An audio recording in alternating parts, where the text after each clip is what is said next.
Sebelum membahas mengenai fertilasi dan gametogenesis, sebelumnya saya akan menjelaskan mengenai definisi fertilisasi. Fertilisasi adalah proses penggabungan sel reproduksi jantan atau sperma dengan sel reproduksi betina atau sel telur untuk membentuk zigot. Zigot merupakan sel pertama dari organisme baru yang akan berkembang menjadi embrio. Selanjutnya ada tahap-tahap fertilisasi. Tahap-tahap fertilisasi ini terbagi menjadi 4, yaitu yang pertama, penetrasi atau sperma masuk ke dalam sel telur melalui zona pellucida. Yang kedua, aktivasi atau sperma melepaskan materi genetiknya ke dalam sel telur dan memicu reaksi-reaksi kimia yang mengaktifkan sel telur. Yang ketiga, sintesis DNA atau materi genetik dari sperma dan sel telur bergabung membentuk DNA baru. Nah, yang terakhir, pembelahan, di mana zigot mulai membelah secara berulang dan membentuk embrio.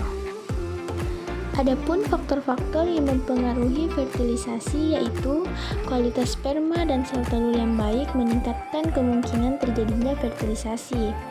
Selanjutnya, fertilisasi biasanya terjadi dalam saluran yang disebut tuba fallopi. Dan yang terakhir, interaksi antara molekul permukaan sperma dan sel telur yang sesuai penting dalam fertilisasi. Nah, selanjutnya masuk pada materi gametogenesis, di mana gametogenesis merupakan proses produksi gamet atau sel reproduksi pada makhluk hidup. Ada 2 langkah dasar yang terjadi dalam proses tersebut, yaitu pembentukan gamet jantan atau spermatogenesis dan pembentukan gamet betina atau oogenesis. Jadi, apa itu spermatogenesis dan oogenesis?